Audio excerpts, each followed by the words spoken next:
আপনাদের মনে আছে হেলিকপ্টার থেকে কিভাবে মানুষ মারা হয়েছিল? ভুলে যাওয়ার আসলে কোনো সুযোগ নেই। ওই সময়টায় ছাদে ছিলাম, আর মাথার উপর দিয়ে বারবার চক্কর খাচ্ছিল এই হেলিকপ্টারটি।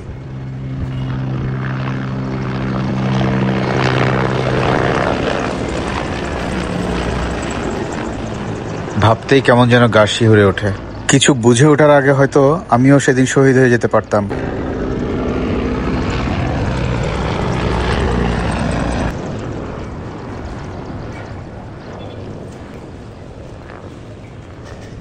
আল্লাহর অশেষ মেহেরবানি ছিল সেদিন হয়তো আমিও গুলি খেয়ে মরতে পারতাম।